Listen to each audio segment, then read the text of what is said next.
The sun was setting over Brooklyn, painting the red brick walls in fiery hues. Young photographer Leo, with eyes alight and camera poised, was capturing the last rays for his first major exhibition in New York. Only days remained until the opening. He felt a surge of euphoria. His art was finally about to be seen by the world.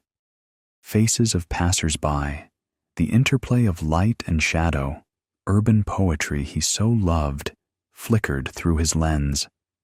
Leo was at the peak of his inspiration, unaware that he was capturing the last moments of his freedom. Suddenly, as if from nowhere, two figures in blue uniforms appeared. "NYPD, hands behind your head," one of them barked. Leo was stunned, his camera nearly slipping from his grasp. He didn't even have time to process what was happening before they seized him, roughly twisting his arms behind his back. The cold metal of handcuffs clamped his wrists.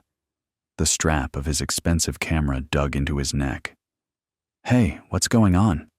Leo tried to ask, but his voice was drowned out by the street noise and the officer's commands. "Shut up! You have the right to remain silent," one of the officers growled. His face was hard as stone. Leo looked up and met his gaze. It was Officer Miller. Leo had seen him around the neighborhood before, but had never spoken to him. Miller nervously rubbed his neck, his eyes darting around. "We got a tip, kid. On you. Time for you to sober up." In his words, Leo detected a strange, personal animosity he couldn't explain. The other officer was already searching his backpack, spilling its contents onto the dirty sidewalk. Sketchbooks, film rolls, spare lenses, everything scattered across the asphalt. Leo's world was crumbling before his eyes. "What are you doing? I have work for my exhibition in there," Leo cried out desperately. But no one listened. "And what's this?" The officer's voice, rummaging through the backpack, suddenly turned sharp. He pulled a small baggie of white powder from a tiny hidden pocket where Leo usually kept his charger. Leo's heart sank. "What? That's not mine.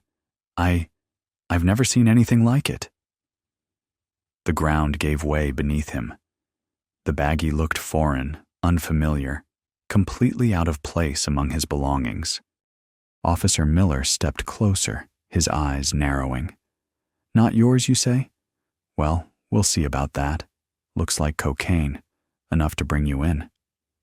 He touched his neck again, a habitual, almost obsessive gesture. Leo frantically tried to make sense of it. Who could have planted it? Why now? Thoughts of envious colleagues from the art community, of a ridiculous mistake, flashed through his mind. But Miller's gaze was too cold, too knowing. He was shoved into a police car. Hard seats, the smell of sweat and disinfectant. Through the grimy window, he saw his camera and backpack lying on the asphalt, a crowd of curious onlookers already gathered around. His exhibition, his dream. Everything was falling apart. At the precinct, the air was heavy, smelling of cheap coffee. Leo sat in a small, cold interrogation room. A table, 2 chairs, a dim bulb on the ceiling. He tried to call Elena, his lawyer, but was told to wait. Finally, Miller entered the room. He tossed a report onto the table. "So, Leo, going to tell us where you got this?" His voice sounded indifferent, but Leo saw something like a smirk in his eyes. "I told you, it's not mine. I'm a photographer. I have an exhibition tomorrow. What the hell is cocaine doing here?" Leo almost shouted, feeling panic overwhelm him. He imagined Elena, his lawyer, sitting in her paper-strewn apartment, sipping cold coffee, completely unaware of what was happening. He could almost see her large, worn bag, always full of documents. Miller merely shrugged. "Exhibition, you say? Well, congratulations. Now your exhibition will be in the police reports." He leaned closer, his breath smelling of cigarettes. You know, kid, some people just have bad luck, and some just run into people they don't like. What did that mean? Leo didn't understand. He felt like a puppet in someone else's game, the rules of which were unknown to him. I didn't do anything. You're mistaken. Mistaken? Miller straightened up, rubbing his neck again. We don't make mistakes. We find what we're looking for, and what we look for, we find. He smirked, and Leo suddenly understood. This wasn't a mistake. It was a setup. The booking process took hours. Fingerprints, mugshots, questions to which Leo answered detachedly, feeling utterly empty. Every step, every document, seemed to drag him deeper into a quagmire. His phone was confiscated, his personal belongings bagged. He couldn't contact anyone. Only one thought spun in his head: his exhibition. He had worked on it for months, sleepless nights spent gathering these shots to show the world his view of Brooklyn.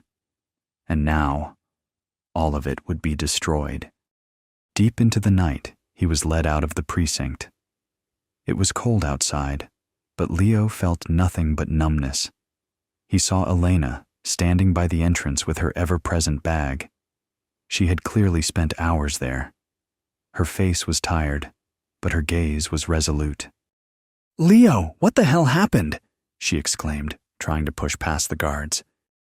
"I don't know, Elena. They found drugs in my backpack. It's not mine, I swear," Leo replied, his voice hoarse. Officer Miller blocked her path.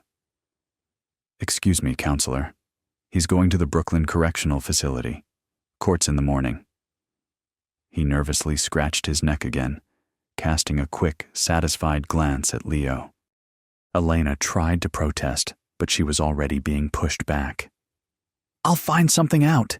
Hang in there," she shouted after Leo as he was roughly shoved towards a black van.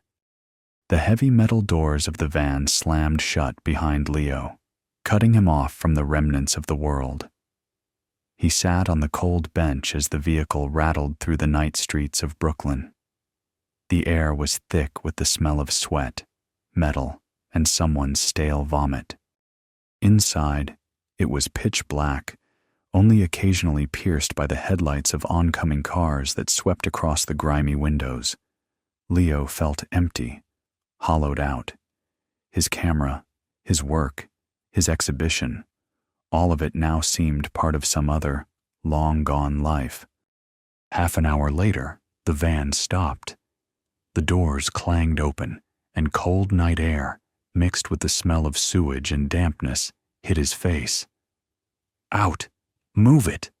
a guard barked, poking Leo in the back. Leo rose, swaying. Before him loomed the massive, grim building of the Brooklyn Correctional Facility, a true concrete monster, devouring people. High walls topped with barbed wire, dimly lit by floodlights, seemed impregnable. Inside was even worse. Long corridors, painted a dismal gray, echoed with a hollow sound. The smell of disinfectant mingled with the acrid stench of urine and unwashed bodies. Leo felt every movement send a tremor through his body. He was led to the processing room. A line of unfortunates, just like him, stood against the wall. All with bowed heads, their eyes empty. Some looked embittered, others utterly lost. "Name," an elderly officer barked, not looking up from his papers. "Leo Miller," Leo replied, barely audible. "Louder. Cat got your tongue?" the officer growled. Leo repeated it louder. He felt the other newcomers watching him. Their gazes held either pity or contempt. "A photographer, huh?" a thought flashed. "And what will you photograph here?" "Your demise." The procedure was humiliating. He was forced to strip naked, every inch of his body inspected. All personal belongings, including his watch and glasses, were taken. He felt like a piece of meat on a counter, stripped of all individuality. Then the shower. Cold water that didn't wash away the grime, but only made his skin feel stickier. He was issued a prison uniform, a baggy khaki jumpsuit that was clearly not his size. He felt like a clown. "Next!" the officer shouted. Leo shuffled after him, dragging his feet. He was led to a large hall where dozens of others like him were already gathered. Through the bars separating the hall from the corridor, he caught a glimpse of Officer Miller. Miller stood by the wall, chatting with another guard. His gaze swept over Leo, and a barely perceptible, unpleasant smirk appeared on his face. He nervously scratched his neck again, as if some invisible parasite was bothering him. Leo felt a wave of nausea. So Miller wasn't just doing his job. He clearly knew something, or was involved in this setup. The thought burned inside him, adding venom to an already unbearable feeling of helplessness. "Cell number 13, another guard shouted, pushing Leo forward. He found himself in a small room packed with 3-tiered bunks. The air was stale, heavy, permeated with the smell of sweat, old cigarettes, and fear.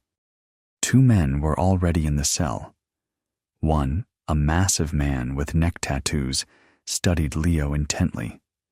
The other, a thin guy, lay on the top bunk, his head covered by a blanket. "Newbie, huh?" the tattooed man rasped. His voice was low and menacing. "What's your name, boy?"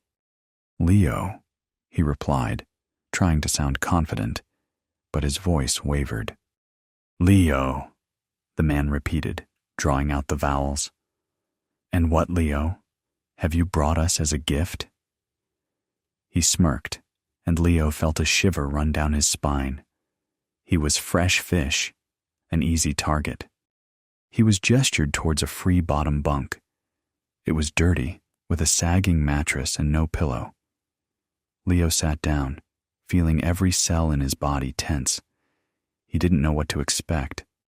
The night in prison. It was worse than he could have imagined. The walls seemed to press in, and the constant noise, shouts, moans, laughter, the clang of metal, kept him from sleeping. Leo lay, staring at the ceiling, trying to breathe. His thoughts raced. Elena. What was she doing now? Probably sitting in her cluttered apartment, sipping cold coffee, sifting through mountains of papers, trying to find anything to get him out. He pictured her tired but determined face. She wouldn't give up. He knew it. But he couldn't give up either. His exhibition, his art, everything he believed in was now at risk. "I have to get out of here," he whispered into the darkness. "I have to prove it wasn't me." Morning came early and brought no relief. The bell rang, and the inmates began to rise. Breakfast, some kind of gray gruel and a mug of warm water, was disgusting, but Leo forced himself to eat a little. He had to keep going. Over the next few days, Leo quickly learned the rules of this new world. Don't look anyone in the eye for too long. Don't make sudden movements. Don't trust anyone. And always be ready for the worst. He tried to be inconspicuous, to blend in with the crowd, but his freshness, his clean appearance, gave him away. He was like a white crow among gray stones. The other inmates sensed his confusion, his fear. One of them, a tall, sturdy man named Steve, constantly hovered around Leo. He was part of Big Tony's crew, the leader of one of the blocks.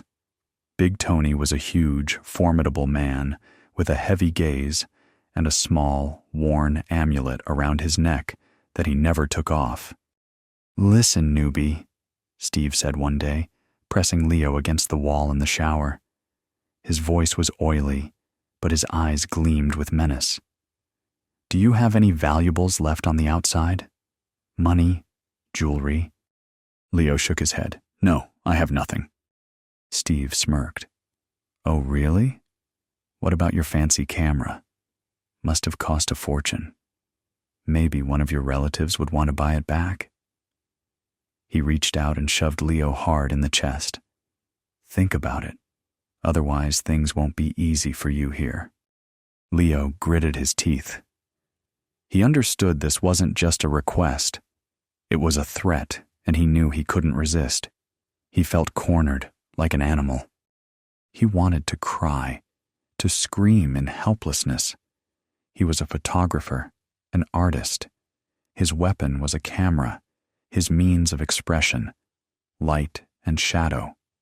But here, no one listened to him.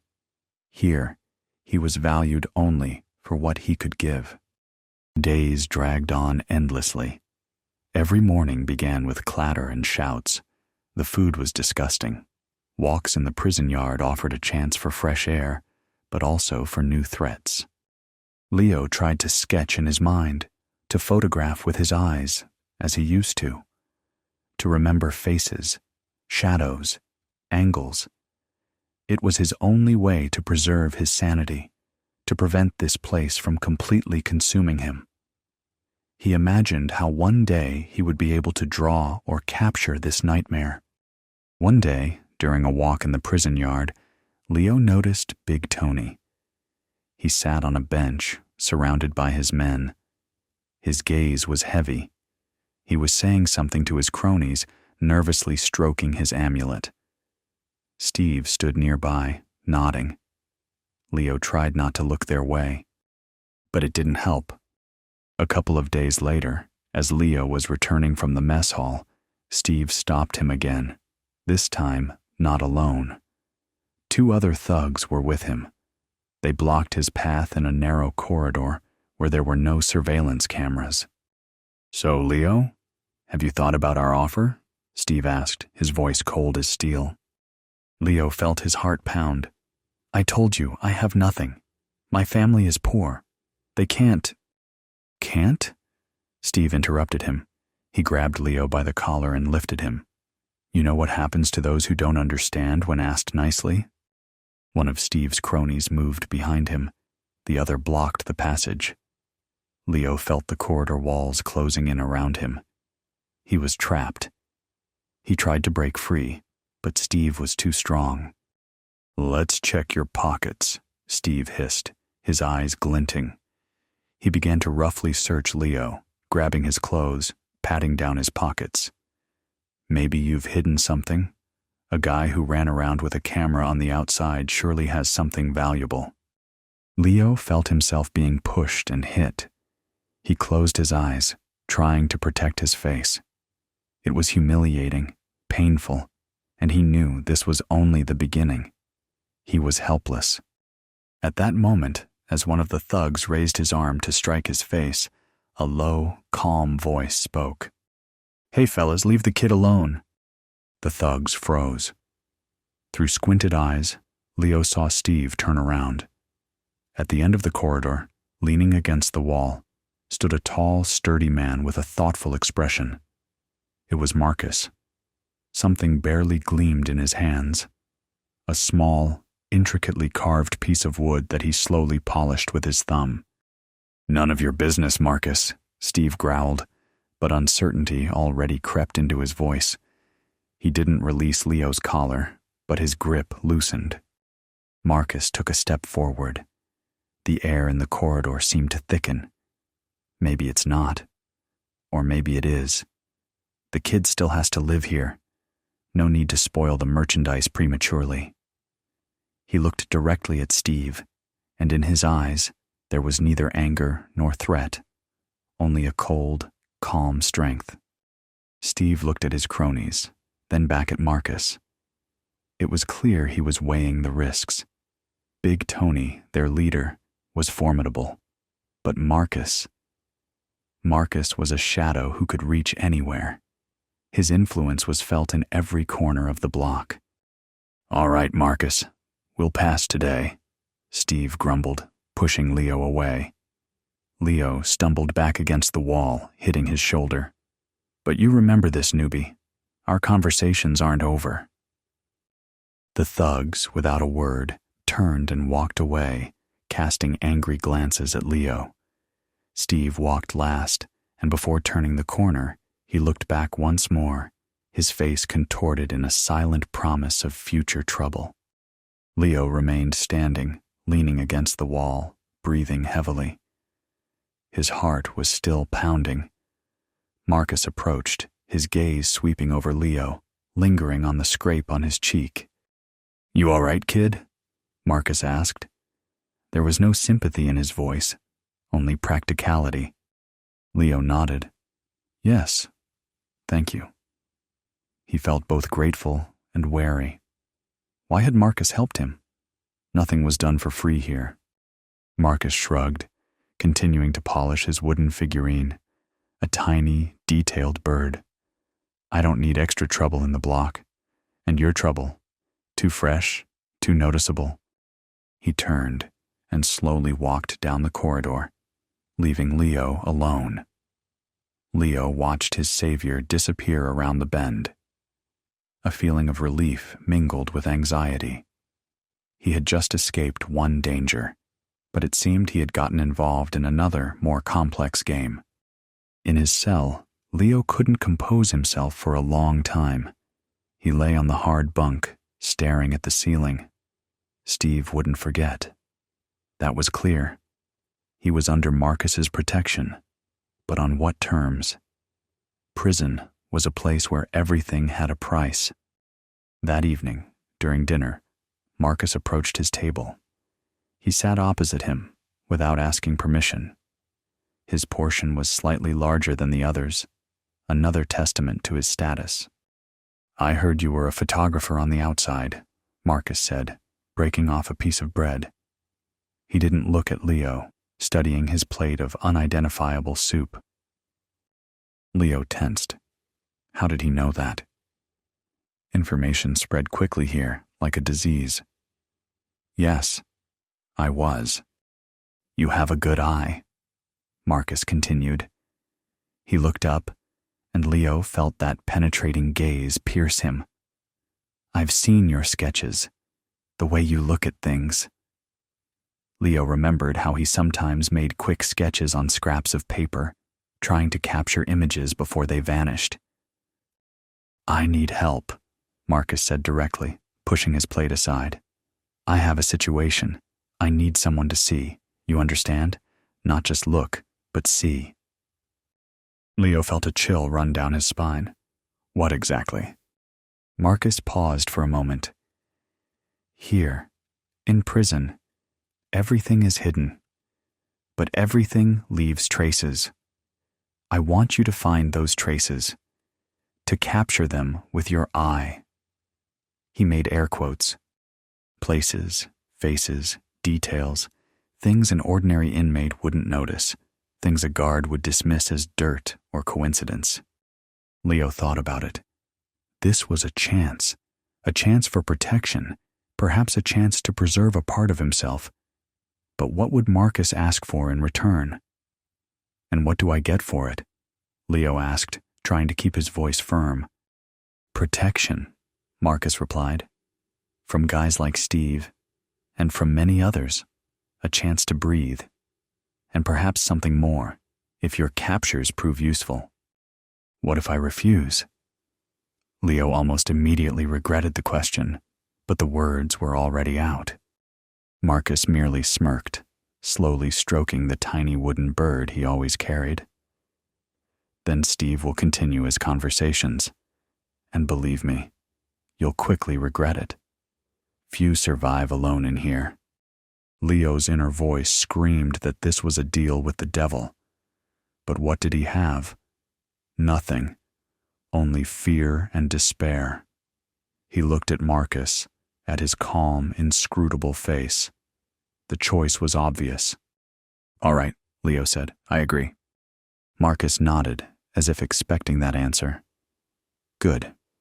We'll start small. I need you to observe the west block, especially the storage room. Don't just walk past. Notice everything. Every crack, every shadow, every loose wire, and most importantly, who goes there and when. After dinner, Leo returned to his cell, feeling a little different.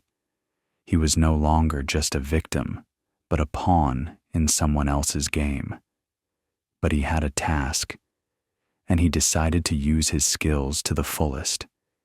He began to train his eye, forcing himself to notice every little detail.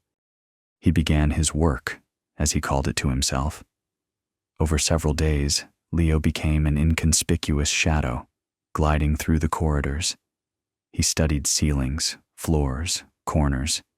He memorized where the light fell, where dust gathered. He learned to discern the guards' moods by their walk, by how they rubbed the back of their necks. Leo noticed that Officer Miller, the one who had arrested him, was often in the West Block. Miller was nervous, constantly rubbing his neck. His eyes darted around as if he feared something or was hiding something. Leo recalled stories that Miller was a compulsive gambler, always in debt. This could be connected. He secretly began making sketches in a notebook he'd managed to trade for a couple of extra cigarettes. These weren't just pictures, but diagrams, maps, notes, inmate movements, guard shifts, suspicious noises. This became his therapy, his way of not losing his mind. He documented this world like a documentarian. One day, as Leo accidentally passed the storage room in the West Block, he noticed something strange. High up, almost at the ceiling, in a corner where two walls met, he saw a tiny, barely visible dot. It was too perfectly shaped, too neat for an ordinary scratch or defect. His photographer's eye instantly caught this anomaly. It wasn't part of the wall. It was something embedded.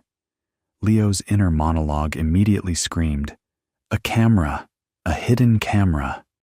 He felt a cold sweat run down his body. If it was a camera, it could have recorded anything. And perhaps, if Miller was hanging around here so often, it might have recorded how the drugs were planted on him. Or, at the very least, important conversations. That evening, Leo reported his observations to Marcus. He described the dot in the corner of the storage room, its location, its height, suggesting it might be a hidden camera. Marcus listened carefully, without interrupting, continuing to carve his bird. "Smart kid," Marcus finally said, his voice devoid of any emotion. "I knew you had an eye." He looked at Leo, and in his gaze, Leo detected something akin to satisfaction. "So it really is a camera?" Leo asked. Marcus nodded. "Yes, an old setup. The guards put it there for their needs, not for general surveillance. A lot of interesting things happen there." He put down his figurine and looked Leo directly in the eyes. "But here's the catch. It has a memory card, and I need you to get it." Leo's heart beat faster. "Get it? But that's a restricted area. And how? There's always someone there." "Exactly," Marcus replied. "So we need a diversion, something that will make everyone distracted. Something big." He smiled, and that smile boded no good. Leo felt horror wash over him. A diversion. In prison, that could only mean one thing: a riot, unrest. He would have to sneak into a restricted area, risking being caught, beaten, or even killed. All for some memory card. He was a prisoner, and now he had to become a thief and a saboteur to survive. The next few days passed in agonizing anticipation. Leo felt the tension in the air, as if before a storm. The inmates were more agitated, the guards suspicious. Marcus continued carving his figurines, his calmness seeming unnatural. A riot? This is serious, Leo thought. He had never imagined himself being part of something like this. His world was light and shadow, composition and meaning, not shouts and fights. But now, to reclaim his life, He had to plunge into the very heart of chaos. One evening, after lights out, Marcus sat next to him. "Tomorrow, kid," he said softly. His voice was almost a whisper, barely audible through the usual prison hum. "During morning yard time. It'll be loud, it'll be messy. You need to be fast." Leo nodded. His throat was dry. "How do I get to the storage room? It's locked." "It won't be," Marcus replied. "When the commotion starts, guards will be redeployed. Locks won't be a problem. Climb the pipes. There are places to get a grip." He pointed to the diagram Leo had previously drawn in his notebook. Leo replayed the plan in his head. Climb the pipes. Get the card. Return. It sounded simple, but in the midst of a prison riot, it was suicide. He remembered Elena's face, her determined gaze. She would do anything to get him out. Now it was his turn. The next morning, the tension in the air was so thick you could almost touch it. Inmates moved slower, guards faster, their faces strained. Leo felt every nerve in his body. During breakfast, he caught a glimpse of Steve, whispering something to Big Tony. Big Tony nodded, his small amulet swinging on his neck, and he nervously stroked it, muttering something under his breath. Leo realized they were in on it too. Marcus was a skilled manipulator. When it was time for morning yard, the inmates were released into the courtyard. The sun barely pierced through the dirty clouds, casting a gray light on the concrete walls. The yard was full, the din of voices growing. Suddenly, a shout rang out. Someone from the back rows started pushing. Another followed. Gradually, like a chain reaction, the crowd began to move. First, it was just shoves, then blows. "What's going on here?" one of the guards yelled, trying to restore order. But it was too late. As if on cue, a crash sounded. Inmates began overturning tables and benches. The air filled with shouts, curses, the clang of metal. Leo felt himself being pushed from all sides.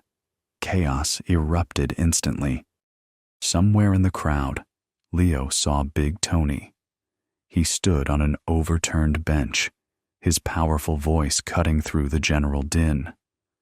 "Enough is enough! No more!"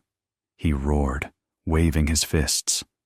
His amulet swung wildly. The inmates around him took up the cry.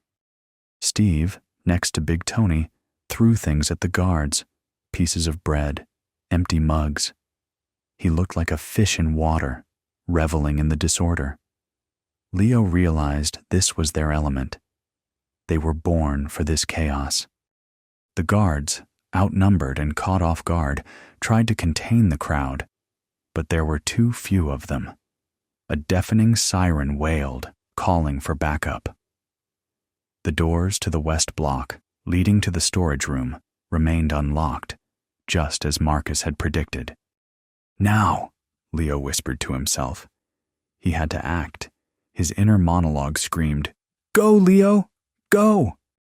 He began to push his way through the crowd, trying to remain unnoticed. Every step was dangerous. People fought, shoved, screamed. Leo felt blows to his back, to his arms. He saw embittered faces, eyes full of rage and despair. Finally, he reached the entrance to the west block. The corridors, usually patrolled, were now empty. Only the echo of the riot carried from the yard. Leo felt sweat trickling down his forehead, but his heart beat faster, not from fear, but from focus. To his right, in the distance, he saw Officer Miller. Miller stood by the wall, hand pressed to his radio, his face pale. He nervously rubbed his neck, his gaze darting around the empty corridor, as if he was waiting for something, or someone. His eyes were full of fear. There he is, Leo thought, the one who started this hell for me. But now was not the time for revenge, only for the task. Leo slipped past Miller, trying not to draw attention. Miller was too preoccupied trying to contact someone on his radio to notice the fleeting shadow. Reaching the storage room, Leo found the door indeed open, but latched from the inside. Marcus had likely taken care of that. Leo quickly unlatched it. Inside, it was dark and dusty, the air smelling of mold and old iron. He entered, closing the door behind him. In the dim light filtering through the grimy window, he saw rows of shelves packed with old boxes, unused furniture, broken equipment. Leo looked up. There it was, the camera. A tiny dot high in the corner, almost at the ceiling, just as Marcus had described. It was hidden behind pipes and wires that crisscrossed the ceiling. "How do I get to it?" Leo whispered. He looked around. Nearby stood a stack of old boxes. They were shaky, but there was no choice. He carefully began stacking the boxes, trying not to make a sound. Each box was dusty and heavy. Leo felt his muscles strain. On the third try, the structure was high enough for him to reach. He climbed up, balancing on the shaky boxes. His heart pounded in his chest. He reached out for the camera. It was tiny, well camouflaged. Leo felt for the small memory card slot. His fingers trembled. He tried to pry out the card, but it was stuck tight. Voices drifted from beyond the wall, guards walking down the corridor, or inmates. Time was running out. Leo used all his strength, prying the card out with his fingernail. Click! The card popped into his palm. He clenched it tightly in his fist. He had done it. The voices grew closer. "Who's there?" came from outside. "Someone's in the storage room." Leo jumped down from the boxes, landing awkwardly. He rushed to the door, but before he could open it, it swung inward.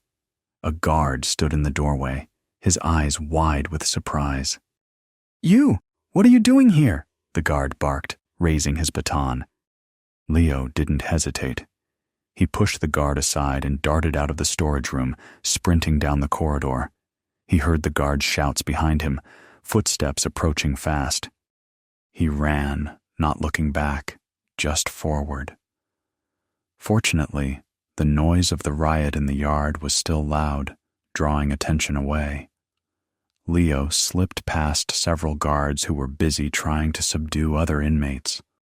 Finally, he reached his block.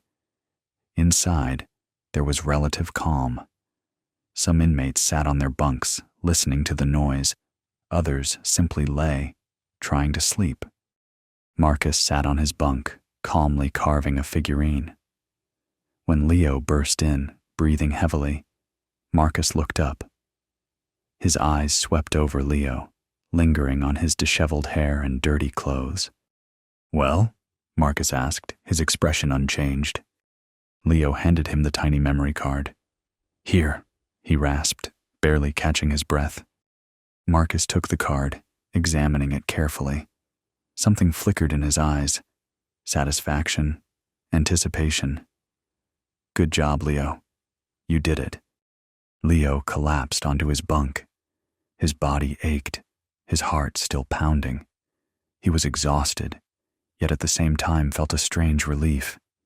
He had done it. He had gotten the evidence. "What now?" Leo asked. Marcus smirked. "Now we'll see what's on this thing. And then we'll see how to shake this whole rotten system with it." He clenched the card in his fist, and Leo felt that his mission was only just beginning. He held the key to his freedom in his hands, but he knew that prison walls wouldn't just crumble. The system was stronger than one man, and breaking it would require more than just a video recording.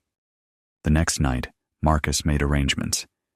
In the dim light from the corridor, filtering through the bars, he handed Leo a small, flat object, an old, worn tablet that had somehow found its way inside the prison. "Don't ask where it came from," Marcus whispered. "The main thing is it works. I have an hour. Then they'll be looking for it." Leo took the tablet with trembling hands. Marcus inserted the memory card into the tiny slot. A loading window flashed on the screen, then a list of files. Leo scrolled through them until he found the one that, by his calculations, might contain recordings from the day of his arrest. A grainy black-white image appeared on the screen. The view was from the upper corner of the storage room, covering part of the corridor and the entrance. Leo eagerly peered at the frames, pressing play. And then he saw it. The recording was silent, but everything was visible. The storage room corridor, empty. Then, Officer Miller. He entered the frame, nervously rubbing his neck. With him was another man. Leo didn't know him, but he was clearly not an inmate. They were arguing about something. Miller looked agitated, the other man more confident. Then this man pulled a small baggie from his pocket, almost identical to the one found on Leo. Leo's heart skipped a beat. He watched as the man handed the baggie to Miller. Miller quickly hid it. Then they both looked in the direction Leo usually walked from. Miller nodded.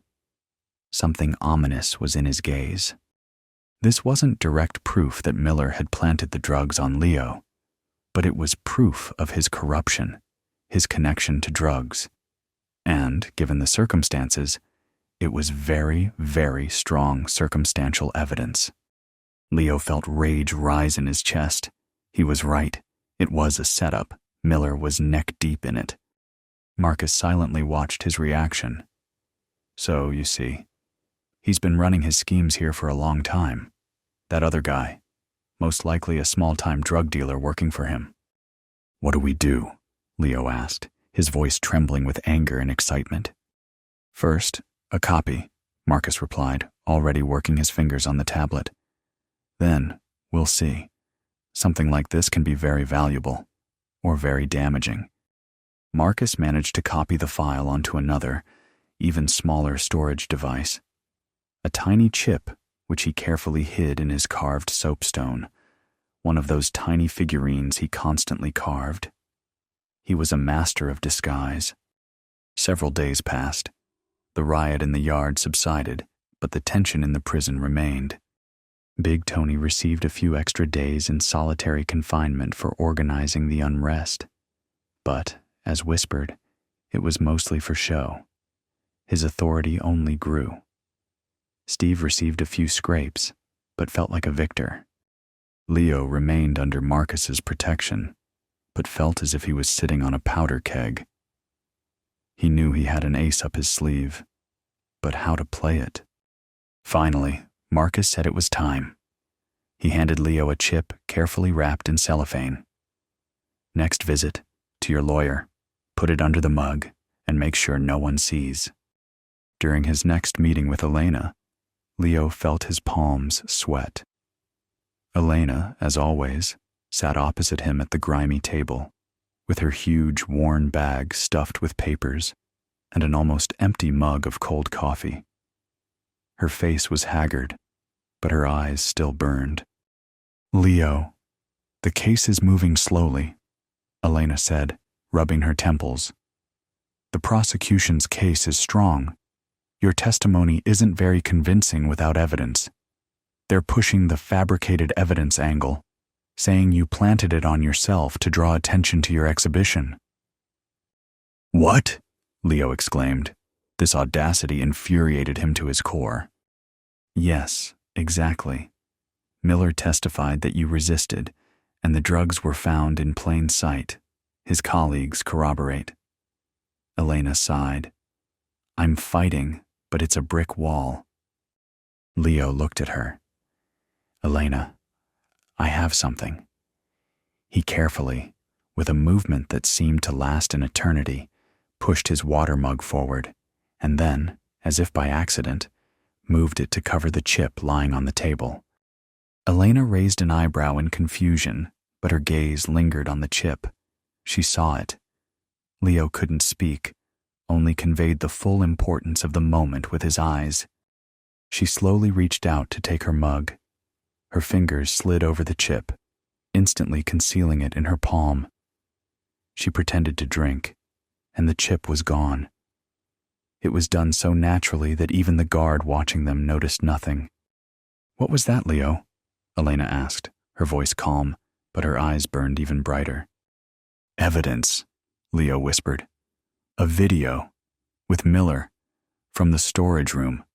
Watch it. It's all there." Elena nodded. "I'll watch it. Be careful. If it's what I think it is, they'll be very angry." She stood up. "I'll find something out. Hang in there." Her voice was filled with new resolve.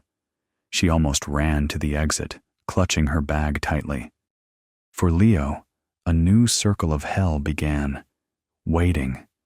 Days dragged on, each hour feeling like a month. He imagined Elena watching the video, her face changing, her formulating a plan. A week later, he was called to the visiting room again. Elena was there, but her face was gray, and her eyes, tired, swollen. Her huge bag looked even more worn, and the coffee in her mug was no longer just cold, but seemed frozen. "Elena, what happened?" Leo asked, feeling anxiety wash over him. Elena shook her head. "The video. It's powerful, Leo. Very powerful. It directly proves Miller is corrupt. He's there, taking something from a known dealer." She paused. "But the prosecutor, they're saying it's not directly related to your case." "How is it not?" Leo exclaimed. "He set me up. It's obvious." "Not to them," Elena replied bitterly. "They say the recording doesn't show Miller planting drugs on you. It shows him taking drugs from another person. That's a different crime, Leo. Miller's crime, not your release." Leo felt the ground give way beneath him, a corrupt system. It wasn't just complex, it was cunning. It knew how to twist things, ignore the obvious, shift blame. "They're offering a deal," Elena said, her voice almost a whisper. If you plead guilty to possession, but cooperate in Miller's case, they'll give you a minimal sentence, 1 to 1.5 years, and you could be out on parole in a few months." Leo couldn't believe his ears. Pled guilty? To something he didn't do? It was unthinkable. His exhibition, his reputation, his life, all would be destroyed. "No," Leo said firmly. "I will not admit to something I didn't do." Elena sighed. "I understand, Leo. But if we go to court with this video, they'll fight tooth and nail. They don't want this to get out. It's a blow to the entire department's reputation.